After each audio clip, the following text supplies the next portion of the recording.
pada hari Kamis tanggal 20 Juni tahun 2019, tepatnya di malam Jumat. Ada Pono, Abdul, Irwan, Arga, Kiki, dan Ahmad pergi mendaki ke Gunung Malabar yang ada di Bandung. Nah, bagi yang belum tahu Gunung Malabar, jadi Gunung Malabar ini gunung yang tidak terlalu tinggi, ketinggiannya itu sedang-sedang saja ya, sekitar 2343 mdpl. Nah, singkat cerita, mereka berenam ini berangkat sekitar jam setengah 6 sore, dan mereka itu sampai di kampung terakhir sebelum masuk ke jalur pendakian. Dan kampung itu namanya Kampung Cidulang. Nah, sebelum sampai di pemberhentian terakhir tempat mereka menitipkan kendaraan, waktu udah masuk maghrib. Nah, akhirnya mereka kan menyempatkan diri dahulu untuk sholat maghrib di salah satu masjid yang ada di kampung tersebut. Nah, selesai sholat, mereka membeli logistik tambahan di sebuah warung yang lokasinya tidak terlalu jauh dari masjid tempat mereka sholat. Setelahnya mereka ini packing barang. Nah, ketika mereka ini sedang memacking ulang barang mereka, tiba-tiba ada seorang bapak yang udah lumayan tua keluar dari masjid. Dan beliau itu bertanya sama mereka, "Mau kemana, Dik?" "Mau ke Gunung Malabar, Pak." "Wah, berani sekali ke Malabar malam-malam." "Nah, kan anak muda, Pak," jawab si Pono di situ. "Ya, yang penting hati-hati ya, Dik. Malabar itu saat ini masih angker." "Oh iya, Pak. Makasih, Pak." Akhirnya selesai packing ulang, mereka bergegas untuk pergi ke tempat penitipan kendaraan yang memang tidak jauh juga dari masjid itu. Jadi mereka itu menitipkan kendaraan di rumahnya ketua RT kampung tersebut. Nah, sekitar jam setengah 7 malam, mereka mulai menyalakan headlamp dan senter.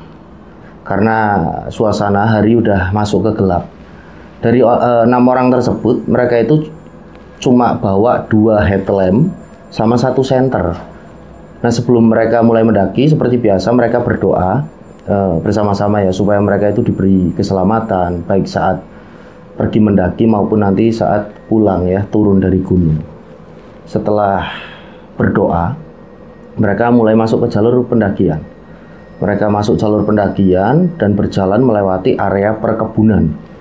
Tapi beberapa meter sebelum masuk ke area perkebunan, ada sesuatu yang cukup menarik perhatian mereka. Mereka berenam itu sempat digonggongin sama seekor anjing berwarna hitam legam yang mereka itu tidak tahu itu punyanya siapa. Lumayan lama mereka itu digonggongin anjing tersebut. Pada akhirnya, tapi mereka itu kan berusaha untuk cuek aja ya, karena secara tiba-tiba anjing itu muncul begitu saja. Padahal di situ biasanya ada anjing punya warga setempat, tapi anjing-anjing itu biasanya bergerombol. Tapi itu terlihat nampak anjing itu sendirian dan tidak ada petani yang membawanya di area perkebunan. Biasanya itu ya ada di area perkebunan, tapi kan sama majikan untuk mengusir hama. Tapi itu cuma anjing tok ya. Jadi tidak ada yang membawa. Akhirnya mereka cuekin aja lah. Mereka lanjut jalan masuk ke area perkebunan. Nah, baru sekitar 10 menit mereka berjalan, terdengar suara seperti suara besi yang dipukul-pukul. Teng, teng, teng. Terus menerus mereka mendengar itu. Mereka kan akhirnya saling bertanya, "Suara dari mana itu? Suara dari mana?" Karena mereka itu udah lumayan jauh dari pemukiman warga yang ada di bawah di lereng gunung. Karena penasaran, mereka berenam mencari sumber suara tersebut dari mana. Tapi dicari-cari ya, udah dicari-cari itu, asal suara itu tetap tidak ketemu. Jadi suaranya kayak dari mana-mana. Ya udahlah, mereka pun akhirnya melanjutkan perjalanan lagi. Meskipun suara besi dipukul itu masih jelas ya, terdengar teng, teng, teng. Nah, akhirnya mereka tetap jalan. Mereka melewati jalan yang pada waktu itu masih datar dan belum terlalu menanjak. Tidak berapa lama kemudian mereka pun udah mulai masuk ke wilayah hutan. Nah, di perbatasan antara kebun dan hutan, tiba-tiba mereka berenam ini kaget karena mereka bertemu dengan satu pasangan laki-laki dan perempuan. umurnya itu kurang lebih sekitar 25-an tahun. Yang nggak tahu mereka berdua ini lagi apa, lagi ngapain di tengah kebun gelap-gelap seperti itu. Nah, ketika mereka mencoba menyoroti ke arah pasangan itu, tiba-tiba si pria itu, laki-laki itu berdiri terus seperti gelagapan sambil menggoyang-goyangkan pipa ya, pralon itu air ya, aliran air yang ada di situ. Dan nampak dia itu salting, salah tingkah. Terus akhirnya Pono ini kan berusaha untuk ini ya, biar laki-laki itu ndak salting. Tapi laki-laki itu malah bertanya dulu, mau pada kemana bro? Ke Malabar, A.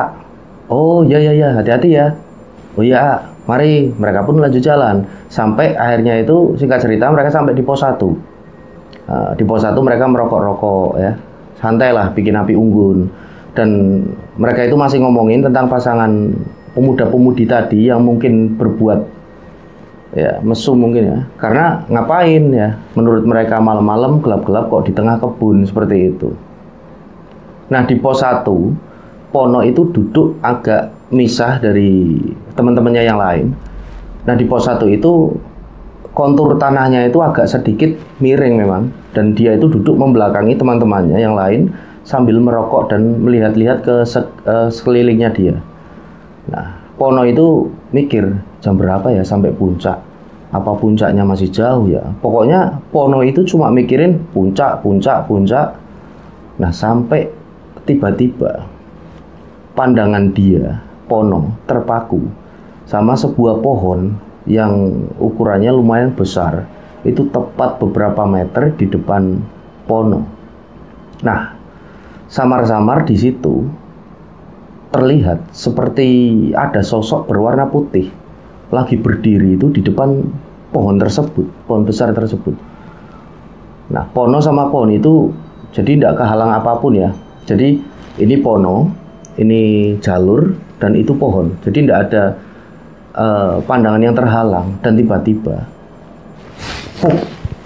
Abdul itu menepuk pundaknya Pono dan dia bilang, kuenya enak nih, sambil menyodorkan kemasan agak besar itu berwarna merah.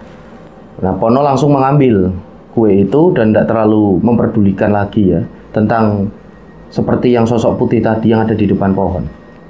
Dia cuma berpikir mungkin cuma perasaanku doang, apa aku halusinasi. Dan tidak lama setelah itu mereka itu berenam mendengar suara motor, tapi yang terdengar itu cuma suara mesinnya tok. Jadi kayak lagi dipanasin motor itu. Brum, brum, brum, brum. Mereka berusaha cuek karena mereka menganggap itu suara motor yang mungkin dari pemukiman di bawah ya, pemukiman warga yang ada di lereng gunung. Nah, setelahnya selesai merokok, istirahat, makan cemilan dan segala macam, mereka pun melanjutkan perjalanan. Nah, baru beberapa meter mereka itu jalan ya, jalannya itu kan agak naik ya. Kejanggalan yang lain itu muncul di jalan setapak yang mereka lewati. Jadi hampir di setiap rumput yang ada di pinggir jalur itu banyak ya sekali kunang-kunang yang berjejer, seolah-olah itu menerangi jalan mereka. Nah, mereka berenam ini sebenarnya mulai udah ngerasa ada yang nggak beres sama pendakian mereka pada malam itu. Tapi mereka berenam itu cuma diem dan masih berusaha untuk berpikir positif.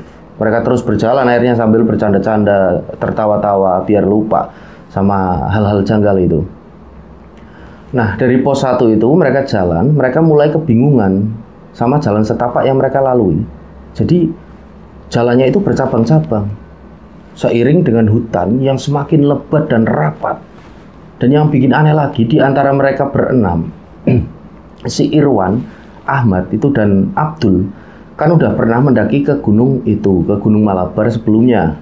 Tapi mereka juga kayak malah kebingungan, terlihat kebingungan dengan jalan yang bercabang-cabang itu. Nah, mereka bertiga itu bilang kalau jalan itu seperti berbeda. Nah, di situ Arga dan Pono sempat kesel sama mereka bertiga ini. Kok bisa lupa? Terutama sama si Irwan itu, karena belum lama dia mendaki ke Gunung Malabar itu. Tapi akhirnya mereka berenam berusaha untuk berpikir positif. Mungkin karena itu pertama kalinya mereka jalan malam di gunung itu. Jadi agak susah untuk mengingat-ingat ya jalurnya. Akhirnya mereka memutuskan untuk lanjut jalan dengan perasaan dan pikiran yang sebenarnya udah mulai ragu, udah agak ndak karuan. Apa benar jalan ini sampai ke puncak? Karena mereka itu kan dalam perjalanan itu berkali-kali melihat jalan yang bercabang. Mereka jalan sambil bercanda buat mencairkan suasana ya. Dan ya supaya tidak terlalu takut lah. Nah, seiring mereka berjalan, hutan itu semakin lebat, semakin rapat, dan suasana di situ sepi dan gelap. Mengingat karena sebenarnya Gunung Malabar pada waktu itu kan belum jadi gunung konvensional pada tahun itu, atau gunung yang dikelola sebagai tempat wisata. Jadi gunung itu masih jarang dikunjungi sama pendaki, dan tentu masih hutannya itu sangat hutan sekali kalau dibandingkan dengan gunung-gunung wisata yang lain. Nah, pada malam itu langit lumayan cerah dan bulan itu bersinar dengan sangat terang. Tapi seiring mereka masuk semakin dalam ke hutan, semua itu jadi tidak terlihat, tertutup ya dengan pohon-pohon yang besar yang ada di situ. Ditambah mereka itu ragu sama jalur yang mereka lewati ya. Otomatis suasana mulai mencekam. Nah, rencang-rencang ingat suara besi yang tadi itu pertama itu awal-awal, teng teng teng, dan suara itu ternyata masih terdengar jelas. Padahal mereka itu sudah jalan sekitaran 2-3 jam. Dan suara mesin motor yang seperti lagi dipanasin tadi itu juga masih terdengar. Dan kunang-kunang yang berjejer di pinggir jalan setapak yang mereka lewati itu terlihat jumlahnya semakin banyak. Nah, 1 dari 2 headlamp yang mereka bawa itu mulai error ya, suka mati nyala sendiri. Dan satu-satunya senter yang mereka bawa, cahayanya itu sudah mulai redup. Jadi udah tidak mungkin untuk terus dipakai penerangan jalan. Nah, mereka akhirnya kan memutuskan untuk mengeluarkan HP, handphone, tujuannya untuk memakai senter dari handphone itu. Nah, satu-satunya headlamp yang masih menyala normal itu punyanya Pono yang dipakai sama si Kiki. Nah, di perjalanan itu Pono itu semakin merasa janggal ya sama ini itu. Tapi dia itu berusaha buat diem, nggak bilang itu sama teman-temannya. Takutnya nanti perjalanan malah semakin mencekam. Mereka itu terus jalan menyusuri hutan ya. Menurut Irwan, Abdul, dan Ahmad yang sudah beberapa kali naik ke Gunung Malabar itu, estimasi daripada waktu untuk sampai ke puncak itu kurang lebih 4 jam kalau mereka jalan dari kampung Cidulang tadi, tempat mereka menitipkan kendaraan. Nah, sekarang waktu itu sudah menunjukkan jam 9 malam. Perkiraan mereka akan sampai di puncak itu sekitar jam 10-an lah, atau jam setengah 11 paling lambat ya, lambat-lambatnya. Nah, mengingat mereka itu tidak terlalu lama juga istirahat selain di pos 1 tadi. Nah, ketika itu mereka masih melanjutkan jalan di jalanan yang lumayan nanjak. Tiba-tiba Pono itu melihat ada seperti cahaya yang tersorot dari arah depan mereka. Lalu samar-samar terdengar seperti ada suara orang yang memanggil. Nah, akhirnya kan tanpa pikir panjang ya, Pono itu langsung bilang sama pendaki lain itu, "Bro!" Tapi tidak ada sautan. Akhirnya kan sama teman-teman yang lain itu mereka lari ya, agak lari itu, mencoba menghampiri asal cahaya tadi yang mereka kira itu cahaya senter dari pendaki lain. Nah, tapi udah cukup jauh mereka berlari, mereka itu tidak menemukan pendaki lain. Malah mereka itu sampai di sebuah batu besar yang bisa untuk pijakan, dan karena itu tidak terlalu tinggi batunya. Nah, di tempat itu hutan itu udah tidak terlalu rapat ya, udah tidak kayak sebelumnya. Jadi mereka itu bisa melihat lagi langit dan bulan yang bersinar terang. Dan nampak juga cahaya-cahaya lampu dari desa yang ada di bawah mereka. Nah, ternyata mereka memang nggak menemukan siapa-siapa yang mereka kira itu pendaki lain. Dan itu nggak tahu cahaya apa yang Pono lihat itu menyorot ke arah mereka. Tapi karena pemandangan yang indah di lokasi itu, mereka udah nggak terlalu memperdulikan ya hal tadi itu. Mereka diam cukup lama di atas batu itu sambil merokok dan mulai bercanda lagi. Dan tidak lama kemudian, Kiki yang dari tadi selalu berusaha untuk melucu, tiba-tiba bilang, "Nyium bau ndak?" Nah, teman-teman yang lain ternyata juga mencium bau itu, yaitu bau belerang. Mereka semua kan lumayan kaget pas mencium bau tersebut. Tapi Kiki dengan santai ini bilang, "Ini mah bau telur busuk." Wah, aku hafal banget karena aku tidak suka bau telur busuk seperti ini. Nah, setelahnya mereka berenam melanjutkan perjalanan, dan perjalanan jadi lebih mencekam dari sebelumnya.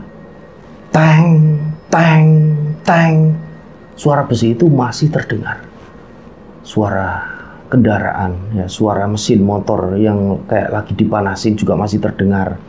Dan kunang-kunang itu masih juga ada di sekitaran jalan setapak yang mereka lewati. Mereka berenam tetap fokus melanjutkan perjalanan karena target mereka adalah pos 4 sebelum puncak, di mana itu akan menjadi tempat istirahat mereka yang terakhir sebelum melanjutkan perjalanan, dan pada akhirnya nanti mereka akan bermalam di puncak. Karena berdasarkan dari pengalaman Abdul, Irwan, sama Ahmad, jarak dari pos 4 ke puncak itu tidak terlalu jauh. Akhirnya mereka pun jalan lagi, masuk ke dalam hutan yang gelap dan rapat, sambil berusaha untuk tetap ini ya, bercanda, guyon supaya tidak terlalu tegang. Formasi barisan itu, Kiki ada paling depan, belakangnya ada Abdul, Ahmad, Arga, Pono, dan yang terakhir itu Irwan. Jadi sweepernya itu si Irwan ya. Nah, ketika itu Pono melihat ke jam tangannya, ternyata udah jam 10 malam. Nah, kalau berpatok sama estimasi waktu yang tadi, berarti pos 4 dan puncak itu udah tidak terlalu jauh kan? Oh iya, ini kalau dari rencang-rencang ada yang bertanya kok dari tadi tidak nyinggung tentang pos 2 atau pos 3. Ya karena memang selama perjalanan dari pos 1 tadi, mereka berenam itu belum juga menemukan pos lagi selain pos 1 itu. Akhirnya mereka terus jalan ini, dan jalan melewati pohon yang rapat dan lebat sekali. Mereka menemukan di situ akar pohon yang membentuk seperti ini ya, kayak terowongan itu. Dan itu kan akhirnya membuat mereka itu harus membungkukkan badan mereka untuk lewat, dan bahkan sampai merangkak supaya bisa lewat. Sampai akhirnya itu Abdul itu bilang, "Woi, pos 4 itu teman-teman." Mendengar itu teman-teman yang lain langsung semangat kan untuk menyusul Abdul yang emang udah lumayan jauh di depan mereka. Dan sesampainya di sana mereka langsung duduk istirahat, ngemil-ngemil, makan snack sambil merokok ya. Nah, ketika cemilannya habis, Ahmad yang dari tadi cuma ngemil itu melihat sekeliling. Tiba-tiba dia itu bilang, "Dulu seingatku ini bukan pos 4. Nah, spontan Abdul juga langsung melihat ke sekeliling, dan dia baru sadar kalau tidak ada pohon gede yang terpasang seperti plat itu ya, bertuliskan pos 4. Di situ, jadi di pos 4 itu ada pohon besar, pohon gede. Nah, di situ ada sebuah plat bertuliskan pos 4. Abdul terus bilang, "Iya bener, waduh salah ini. Ayo lanjut, kita ketipu ini. Ini pos 4 palsu." Nah, mereka yang mendengar omongan itu langsung berdiri dan buru-buru melanjutkan perjalanan lagi. Nah, mungkin karena terburu-buru, Pono itu sempat meninggalkan sampah bekas cemilan di atas batu tempat dia duduk tadi. Tapi karena udah terlanjur jalan, ya udahlah. Pono cuma berniat buat membawa lagi sampah itu besok pas mereka itu turun dari gunung. Karena mereka juga tahu kalau di gunung itu tidak boleh ninggalin sampah atau membuang sampah sembarangan. Akhirnya mereka terus jalan. Mereka itu udah berjalan sampai pada waktu itu udah menunjukkan jam 12 malam, tapi pos 4 belum juga nampak, belum juga kelihatan. Mereka itu semakin merasa pendakian ini janggal, dan di situ Pono itu baru sadar suara teng, teng, teng, suara besi itu dan suara mesin motor ternyata udah tidak terdengar lagi. Tapi kunang-kunang itu masih banyak ya di pinggir-pinggir jalan, jalan-jalan setapak yang mereka lewati itu. Si Kiki yang dari tadi suka bercanda itu sekarang mulai lebih banyak diem sambil sedikit-sedikit berhenti jalan, yang otomatis membuat teman-teman yang lain yang ada di belakangnya itu berhenti juga. Nah, ketika berhenti, Kiki itu bertanya ke Abdul yang tepat ada di belakangnya. Abdul, lihat ya, di depan ada apa? Tapi Abdul itu cuma menunduk ya dan bilang, tidak ada apa-apa. Ayo jalan aja. Sepertinya dia udah tahu apa yang ada di depan itu. Mereka lanjut jalan. Ya, jalan lagi mereka, dan tidak lama kemudian terdengar suara. Kali ini seperti suara laki-laki tua, dan suara itu bilang, minta rokok. Mereka semua mendengar berenam itu, dan spontan ya mereka berhenti jalan sambil tatap-tatapan kan, satu sama yang lain dengan muka yang ketakutan. Akhirnya kan mereka dorong-dorongan kan, ayo lanjut jalan. Mereka melanjutkan perjalanan dengan formasi yang semakin rapat, sambil ini pegangan ya, ke kiri, ke kanan, ke teman yang ada di depan. Pokoknya udah agak semrawut. Nah, di depan Kiki itu menjadi leader, Irwan yang jadi sweeper di paling belakang. Nah, di sini Pono itu dari tadi mendengar kalau ada suara langkah kaki juga di belakangnya Irwan. Karena khawatir, Pono kan jadi sedikit-sedikit ini ya, menoleh ke belakang buat ngecek, buat mastiin kalau Irwan itu masih ada, ndak hilang, dan dia itu baik-baik aja. Mereka melanjutkan perjalanan dengan suasana yang makin mencekam ya, dan udah ndak ada lagi candaan dari mereka. Mereka terus jalan, dan waktu udah semakin malam, mereka itu semakin panik karena pos 4 itu belum ketemu juga. Nah, si Arga yang dari tadi pakai tongkat kayu yang diambil dari perkebunan pas awal-awal pendakian, akhirnya dia itu menancapkan kayu tersebut di tengah-tengah jalur. Cek. Dan ujung atas kayu itu dia seperti dikikir sedikit. Nah, di samping jalur itu ada pohon tinggi yang ndak beranting dan ndak ada daunnya, seperti pohon yang mati. Mungkin maksud dari si Arga itu menancapkan kayu tersebut untuk penanda. Nah, setelahnya mereka terus jalan lagi, dan mereka itu merasa kalau emang dari tadi mereka itu cuma muter-muter ndak karuan, jalan di tempat yang itu aja. Nah, sekitar hampir 1 jam 45 menit mereka jalan, bener aja mereka itu berenam kembali lagi, balik lagi ke tongkat yang tadi Arga ini tancepin. Dan memang bener, itu tongkatnya si Arga yang tadi ditancepin di tengah-tengah jalur, yang bagian atasnya itu dikikir sedikit ya, kayak dilancipin. Akhirnya mereka itu seperti mulai kehilangan harapan ya. Pikiran mereka udah mulai kalut. Mereka itu takut kalau sampai tersesat dan tidak bisa pulang. Nah, Pono itu mengira kalau kejadian berputar-putar di tempat seperti itu cuma ada di film-film horor atau cerita-cerita omong kosong. Tapi nyatanya dia mengalami sendiri hal itu di tengah-tengah hutan dalam jalur pendakian itu. Nah, di tengah kepanikan itu, Arga mencoba untuk menenangkan teman-temannya.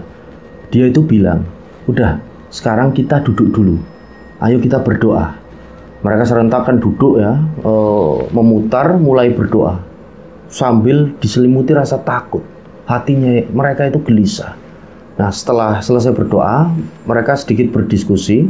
Nah, di situ Pono ingat dengan pelajaran survival dulu yang pernah dia pelajari. Kalau tersesat di gunung, usahakan mencari tempat yang tinggi. Dan kalau mau menemukan pemukiman, berarti mereka harus mengikuti aliran sungai. Karena kebetulan di situ tidak ada aliran sungai di sekitar situ, Pono pun menyarankan untuk terus lanjut naik jalan. Karena malam itu udah semakin larut. Dan takutnya kalau mereka turun, mereka itu malah semakin tersesat nantinya. Mengingat hutan di situ memang sangat rapat ya, rapat sekali dan sangat gelap. Baterai HP yang untuk senter juga udah mulai lemah ya. Dan setelah berdiskusi itu, mereka kan memutuskan untuk melanjutkan perjalanan. Karena berharap mereka udah ndak muter-muter lagi.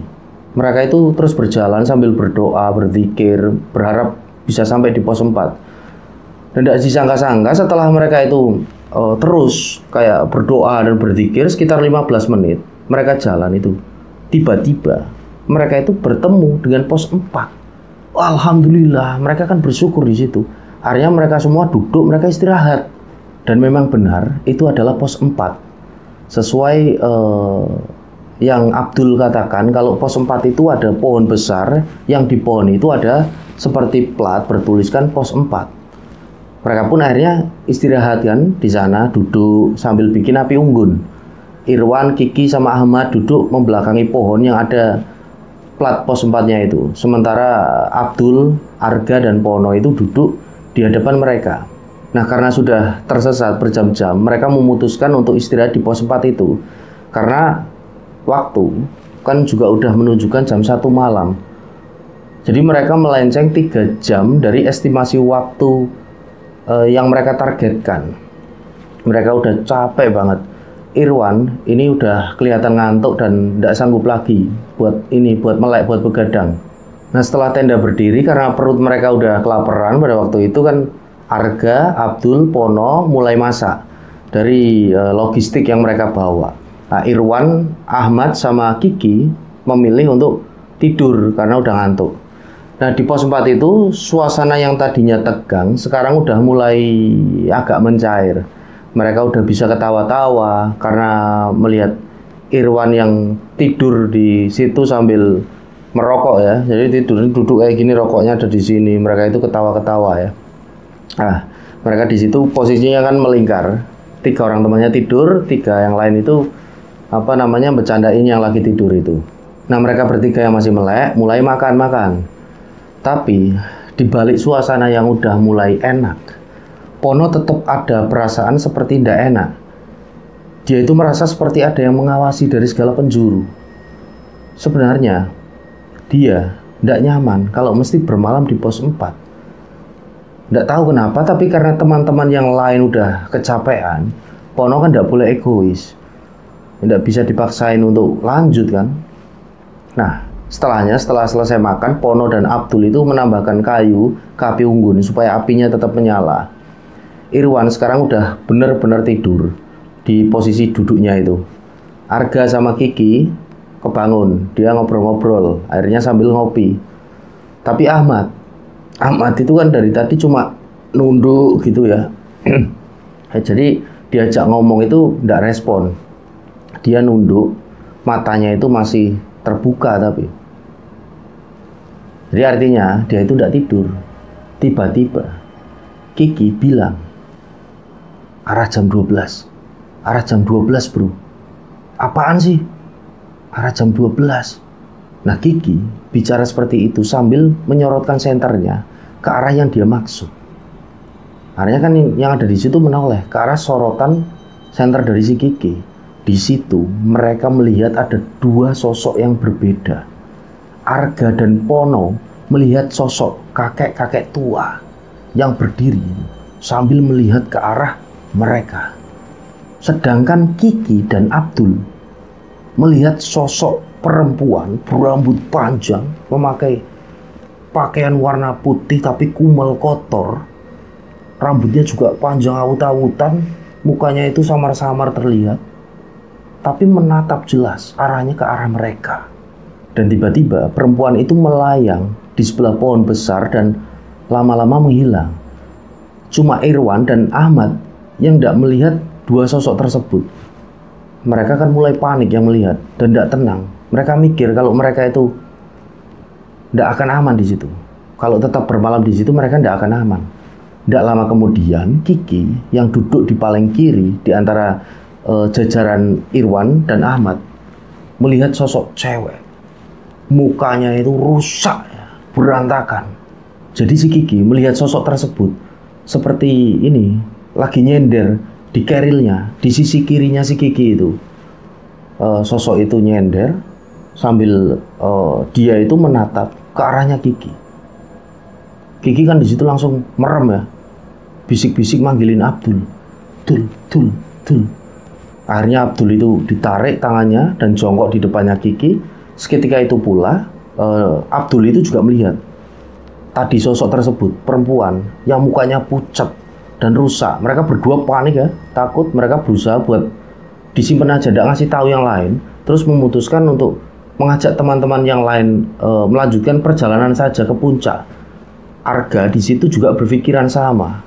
Alhasil terjadi perdebatan kan di antara Pono sama teman-temannya, antara mau melanjutkan apa tetap bermalam di pos 4 itu. Kalau tetap berada di pos 4, kemungkinan besar akan lebih banyak gangguan. Intinya gangguan-gangguan gaib yang datang atau bahkan bisa lebih parah. Di sisi lain, kalau mereka memaksa buat terus menuju ke puncak dengan kondisi mereka yang udah benar-benar capek, udah payah banget, Pono akhirnya tetap menyarankan untuk bermalam di situ. Takutnya kalau jalan terus dengan kondisi yang seperti itu, pikiran udah ndak karuan ya, udah ndak fokus karena badan capek, mereka malah tersesat lagi, diputer-puterin lagi kayak tadi. Nah, akhirnya mereka melanjutkan perjalanan di jam 2 malam. Bayangin jam 2 malam. Mereka melanjutkan perjalanan melewati jalan setapak. Mereka jalan terus dengan kondisi yang udah ngantuk kan, menyusuri hutan yang gelap dan rapat, sama seperti sebelumnya. Nah, perjalanan itu kan jadi terasa semakin mencekam. Si Pono itu masih merasa kalau masih diawasin mereka itu dari segala penjuru. Nah, formasi mereka sekarang berubah. Abdul ada di paling depan sebagai leader, disusul Kiki, Ahmad, Arga, Irwan, dan yang terakhir adalah Pono jadi sweeper. Mereka terus jalan berharap vegetasi mulai sedikit terbuka. Jadi kan artinya puncak itu tinggal sedikit lagi. Tidak lama jalan, mereka bertemu lagi dengan semacam tumbuhan yang menjalar itu ke tengah-tengah ya. Jadi seperti membentuk seperti terowongan besar, sama seperti sebelumnya itu yang mereka menunduk. Cuma kali ini agak berbeda. Terowongan ini terbentuk dari semacam bambu kuning yang ukurannya itu lebih kecil dari bambu kuning pada umumnya. Akhirnya mereka lewat dengan menunduk. Setelahnya mereka udah berhasil melewati terowongan itu, baru beberapa langkah mereka mendengar suara jeritan. Di situ jelas sekali suara perempuan. Nah, di saat yang bersamaan HP-nya Kiki yang Pono pegang mati karena baterainya habis. Otomatis penerangan juga mati. Itu terdengar jelas suara perempuan menjerit. Suaranya itu melengking dan sangat jelas sekali. Tidak tahu dari mana sumbernya, tapi terdengar seperti sangat dekat. Otomatis kan mereka berhenti sambil saling menatap di situ. Kiki dengan muka yang tegang ini bertanya, "Dengar tidak teman-teman?" Yang lain serentak menjawab, "Iya." Suara itu masih terdengar ketika mereka berhenti itu, menjerit. Mereka pikir apa itu suara pendaki lain yang pengen ke puncak, atau suara perempuan yang tersesat. Tapi kan sepertinya tidak mungkin semua kemungkinan itu. Ahmad di situ langsung ngajak teman-teman yang lain untuk lanjut jalan ya. Dan dia tidak mau membahas suara apa itu. Udah jalan aja jalan. Mereka lanjut jalan dan suara itu masih terdengar. Pokoknya seperti menjerit. Pono mikir mungkin itu suara makhluk gaib yang pingin memang menggoda mereka. Dan waktu udah menunjukkan sekitar jam 2:30. Bayangkan itu di jalur pendakian. Nah, di situ Pono sedikit bersyukur karena sekarang vegetasi udah mulai agak kebuka. Pohon-pohon kan udah mulai berjarak dan langit udah kelihatan lagi. Nah, Pono bertanya, "Dul, masih jauh enggak sih puncak?" "Itu puncaknya." Akhirnya kan mereka jadi semangat lagi mendengar Abdul bicara seperti itu. Mereka mempercepat langkah dengan harapan supaya segera sampai di puncak. Tapi ternyata ada hambatan lain. Satu-satunya jalan setapak yang dari tadi mereka ikuti berujung ke jalan buntu yang terhalang sebuah batu besar dan tumbuhan semak belukar yang lebat menjualar kemana-mana. Arga akhirnya bertanya sama teman-temannya yang pernah mendaki ke gunung tersebut, 3 orang itu, jalannya buntu gimana nih? Mereka juga bingung kan. Kiki sama Ahmad balik arah mencari mungkin jalannya itu terlewat. Mereka akhirnya berpencar, tidak terlalu jauh tapi buat nyari jalan untuk bisa mereka lewati. Dan akhirnya Arga menemukan ternyata ke arah kiri dari jalan buntu itu ada sebuah jalur. Akhirnya mereka pun mulai melewati jalur kiri itu dengan ini ya, pijakan yang lumayan sempit. Jadi seperti jalan air itu, sambil mereka itu pegangan ke tumbuhan-tumbuhan di sekitarnya supaya tidak jatuh, supaya tidak terpeleset. Tidak berapa lama kemudian setelah melewati jalan sempit itu, mereka semua lega karena akhirnya mereka sampai juga di puncak. Alhamdulillah, sesampainya di puncak, hal pertama yang mereka lakukan adalah menaruh tas keril dan buang air kecil. Karena sebenarnya mereka berenam itu udah kebelet ya, pengen kencing dari tadi, cuma mereka itu tidak berani buat kencing selama perjalanan tadi. Karena ya mereka kan takut kan perjalanan itu mencekam. Setelah itu mereka pergi mengumpulkan ranting-ranting kayu untuk dibakar. Mulailah mereka membuat api unggun. Nah, mereka itu sampai di puncak Malabar udah melenceng kira-kira 4,5 jam dari estimasi waktu yang seharusnya. Nah, dari situ kan muncul pertanyaan ini, kemana tadi mereka tersesat selama kurang lebih 4 jaman. Nah, akhirnya di puncak gunung itu semuanya kan udah membaik ya. Tidak ada lagi bunyi besi, tidak ada lagi suara mesin motor atau suara-suara aneh yang lainnya. Tidak tahu pokoknya dari mana asalnya suara-suara itu, dan juga udah tidak ada lagi penampakan kunang-kunang. Jadi tidak ada lagi penampakan makhluk yang lain. Pokoknya udah normal lah. Mereka ngerasa kalau puncak gunung itu adalah area yang paling aman dari area-area lain yang ada di gunung itu.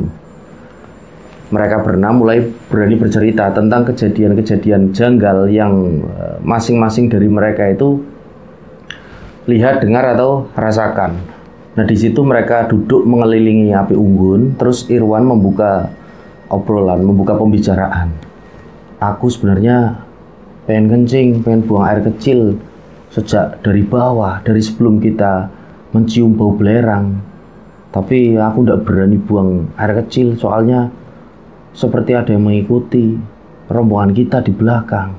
Nah, mendengar itu, Pono langsung menyahut, iya benar, semenjak bau belerang itu, aku juga dengar ada suara langkah kaki di belakangmu, ada suara orang jalan, makanya aku kan sering menoleh ke belakang, takutnya kamu hilang. Nah, setelahnya Abdul menyahut, kamu inget Ki, yang nyender di kerilmu itu perempuan? Iya, aku ingat, yang mukanya rusak itu kan. Iya, mukanya pucat rusak. Wah, serem banget. Nah, setelahnya Arga juga bercerita kan, ya aku juga di pos 4 itu melihat sosok kakek-kakek, sepertinya dia yang bilang minta rokok, seperti itu. Ahmad juga, dia menjelaskan dia itu melihat penampakan perempuan yang serem tadi melayang di pos 4. Nah, singkat cerita, mereka berfoto di puncak karena pada waktu itu pemandangan memang bagus banget. Sekitaran jam 8 pagi lah. Akhirnya mereka semua bangun di situ kan, foto-foto, terus ada yang masak. Habis itu mereka mulai sarapan dan ngopi ya, minum kopi karena tidak mau kesiangan di perjalanan pulang. Tidak lama kemudian mereka semua packing barang-barang dan mulai jalan turun di hari Jumat sekitar jam 9 pagi kurang 15 menit. Nah, ketika Pono mau lewat jalan yang semalam mereka temukan di sebelah jalan buntu, Ahmad sama Abdul ini memanggil dan mereka bilang, ini ada jalan. Akhirnya mereka memilih untuk turun, nggak melewati jalan yang semalam mereka lewati. Karena ketika mereka sampai lagi di jalan buntu yang ada batu besar dan tumbuhan menjalar itu, ternyata aslinya di situ nggak ada batu besar. Yang ada cuma jalan setapak yang bisa dilalui buat sampai ke puncak. Dan jalan itu terbuka lebar, nggak ada sesuatu yang nutupin. Jadi mereka semua kan lumayan kaget karena semalam mereka jelas-jelas melihat kalau itu jalan buntu yang tertutup sama batu besar dan tumbuhan menjalar yang semak belukar itu kan. Ditambah lagi jalan ke kiri yang semalam mereka lewati itu ternyata adalah jurang. Dan itu jurang yang dalam banget. Dan tidak kelihatan kalau ada pijakan di situ. Tapi anehnya, semalam mereka bisa lewat di situ dengan lancar. Kaget kan mereka, heran. Mereka melanjutkan akhirnya perjalanan turun. Pokoknya dengan terheran-heran. Dan singkat cerita, mereka sampai lagi di pos 4. Nah, mereka akhirnya kan mutusin buat istirahat sebentar di pos 4 itu. Dan waktu udah menunjukkan sekitar jam 9 pagi di pos 4 itu. Mereka masih aja di situ ngobrolin tentang kejadian semalam, dan sebenarnya itu agak kurang bagus kalau dibahas di atas ya. Lebih bagus lagi kalau nanti udah turun aja di bawah. Tapi di situ Pono itu merasa ya masih seperti terus diawasi dari segala penjuru. Dia itu masih ada rasa yang tidak nyaman berada di pos 4 itu. Akhirnya setelah mereka istirahat di pos 4 itu, mereka melanjutkan perjalanan turun dengan santai. Nah di situ setelah 15 menit jalan, mereka kan udah sampai lagi di batu yang mereka itu nyium bau belerang. Mereka berenam kaget lagi dan bingung, mengingat perjalanan semalam dari batu itu yang Pono ninggalin sampah itu yang bau belerang ke pos 4 itu memakan waktu berjam-jam. Tapi kok sekarang turun dari pos 4 ke batu itu cuma 15 menit. Ya emang sih kalau jalan turun itu kan memang lebih cepat ya. Mungkin yang sudah sering mendaki tahu itu daripada pas naiknya. Nah, rencang-rencang ingat juga sama tumbuhan yang membentuk seperti terowongan pas mereka jalan itu menunduk. Mereka itu tidak menemukan itu pas jalan turun. Nah, mereka juga tidak nemuin batu yang Pono itu meninggalkan bekas sampahnya di situ. Jadi mereka di situ kan saling menatap dan mikir kalau perjalanan semalam itu benar-benar aneh, benar-benar kacau. Perjalanan turun itu tidak seperti perjalanan semalam ke puncak ya, benar-benar bebas hambatan. Nah singkat cerita, sekitar jam 10 siang mereka itu sampai nih di perkebunan warga, dan di situ mereka bertemu dengan beberapa warga yang mau pergi berkebun. Nah di situ salah satu warga bertanya, habis dari mana dek? Dari Gunung Malabar bu. Waduh, berani banget ya ke Malabar. Nah mendengar itu Pono sama teman-teman yang lain cuma menjawab, permisi pak bu, sambil tersenyum. Dan sekitar 15 menit dari situ mereka jalan sampailah mereka di kampung Cidulang. Tapi sebelum mereka sempat ke tempat penitipan motor, mereka menyempatkan dulu untuk singgah di sebuah warung yang tidak jauh dari rumahnya Pak RT yang mereka menitipkan motor itu. Mereka beli gorengan, mereka ngopi, merokok di situ. Nah, si bapak pemilik warung terus bertanya, habis dari mana nih adik-adik? Dari Puncak Malabar pak. Oh, dari Puncak Besar ya? Iya pak. Terus Arga itu tiba-tiba bilang, kami semalam tersesat pak. Sambil menyodorkan beberapa gelas kopinya, bapak itu bilang, Malabar itu saat ini memang masih angker. Warga di sini percaya bahwa di Gunung Malabar itu ada kerajaan di. Terus bapak itu bercerita kalau belum lama itu ada 2 kejadian orang gantung diri di kaki gunung itu. Yang gantung diri itu seorang kakek-kakek dan seorang perempuan. Mereka kaget kan mendengar cerita dari bapak itu. Mereka berenam cuma saling menatap, dan tidak lama kemudian Irwan itu bilang, ayo pulang, nanti tidak keburu sholat Jumat. Nah mendengar itu si bapak-bapak pemilik warung itu menoleh dengan muka yang agak heran. Terus beliau itu bilang, emang kalian naik hari apa? Hari Kamis sore Pak, kemarin Pak malam Jumat. Jawab si Pono, kemarin kok mau Jumatan? Ini kan hari Minggu. Kalian 3 hari 3 malam kan di atas. Nah, mendengar pemilik warung berbicara seperti itu, mereka semua kaget. Mereka kan merasa cuma semalam tok ya, semalam doang mereka itu melakukan pendakian. Terus Pono itu bilang sama si bapak, ah bapak ini bercanda aja Pak. Berharap kalau bapak itu memang lagi bercanda. Nah terus Abdul itu menyarankan untuk membuka HP masing-masing. Siapa tahu HP-nya itu ada yang masih nyala, mengingat HP mereka kan semalam udah dipakai berjam-jam untuk menerangi jalan. Dan ternyata dari semua HP cuma HP-nya Pono yang masih bisa nyala. Nah pas HP-nya Pono ini dinyalain, ternyata apa yang dibilang sama bapak pemilik warung itu benar. Hari itu adalah hari Minggu, tertanggal 23 Juni 2019. Nah pada akhirnya bapak pemilik warung itu menitipkan warungnya ke salah seorang temannya yang kebetulan baru aja datang pakai sepeda motor. Terus bapak itu membawa Pono sama teman-teman yang lain ke sebuah rumah. Rumah ini tidak terlalu jauh ya dari warung tersebut, warungnya bapak itu. Sesampainya di rumah yang dimaksud, mereka langsung disuruh masuk dan membersihkan diri. Terus mereka itu ditanya dan disuruh bercerita tentang peristiwa yang baru saja mereka itu alami. Nah setelah mendengar cerita, si pemilik rumah yang bisa dibilang sesepuh kampung itu bilang, untung semalam kalian itu menyempatkan untuk duduk dan berdoa. Kalau tidak melakukan itu, tidak tahu kalian gimana sekarang. Jadi pertanyaannya, kemana saja mereka semalam? Kesasar sampai 4 jam lamanya berputar-putar tidak karuan di tengah hutan. Terus ketika turun dan sampai di bawah, kok tahu-tahu sudah hari Minggu.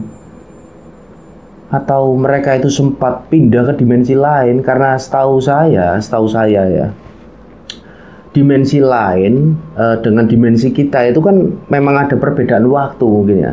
Jadi misalnya kalau kita pindah nih, katakanlah pindah alam 1 jam, katakanlah 1 jam, terus pas balik lagi di alam nyata kita, ternyata itu udah seharian. Akan tetapi ya wallahu alam ya. Nah begitulah kira-kira cerita yang bisa kami sampaikan, cerita dari salah satu rencang kita yang bernama Pono. Namanya disamarkan karena meminta disamarkan. Jadi mereka itu tersesat selama 3 hari 3 malam ya. Jadi memang kadang ketika kita mencoba untuk berpikir rasional, apa benar sih mendaki gunung itu bisa tersesat? Ini ya bisa saja memang, karena memang dimensi lain itu ada ya, alam lain, apalagi jin. Jadi saya pribadi itu ketika membawakan cerita ini, ketika membaca skrip ini, saya menyimpulkan bahwa yang mengganggu dari pada rombongannya Pono dan teman-temannya ini adalah jin kafir. Yang namanya jin kafir itu bisa perwujudannya apa saja, bisa siluman, bisa binatang, bisa menyerupai arwah. Misal ada salah satu dari orang tua kita yang sudah meninggal, atau orang tua kita sudah meninggal, tiba-tiba kita dilihatin, ini contoh ya, itu adalah bukan orang tua kita, itu adalah perwujudan daripada jin kafir. Yang namanya jin kafir itu menyesatkan dan jelas itu berusaha untuk merusak akidah kita. Maka daripada itu, pesan yang bisa kita ambil daripada kisah ini adalah ketika mau mendaki gunung, jangan lupa untuk berdoa. Dan ketika sudah mulai masuk jalur pendakian, kita harus bisa menjaga sopan santun kita, lisan kita, sikap kita, apapun, sampah jangan sampai ditinggal dan lain sebagainya. Karena apapun itu, ketika kita masuk ke dalam hutan, ke gunung, kita kan tamu di situ. Jadi intinya kita tidak tunduk sama mereka, bukan. Saya tidak mengajarkan untuk tunduk dengan bangsa jin-jin itu, enggak. Karena derajat kita lebih tinggi, tapi saling menghargai. Karena dunia mereka ada dan dunia kita ada. Dan mereka juga ciptaan dari Allah. Jadi harus sama-sama respect saja lah. Nah, begitulah kira-kira cerita dari salah satu rencang kita. Dan mohon maaf apabila masih banyak daripada kata-kata saya yang salah dan kurang berkenan, karena saya manusia biasa dan masih belajar dan terus belajar ya sampai akhir hayat saya. Baik, sekali lagi terima kasih buat rencang-rencang semua teman-teman yang sudah gabung ke channel ini, sudah subscribe, sudah like, sudah komen, sudah share video-video dari channel ini. Semoga amal kebaikan rencang-rencang semua dibalas dengan sesuatu yang lebih besar dan berlipat-lipat dari Allah Subhanahu wa Ta'ala. Saya Sukma Arga pamit undur diri, sampai berjumpa pada cerita-cerita selanjutnya. Wassalamualaikum warahmatullahi wabarakatuh. Salam lestari.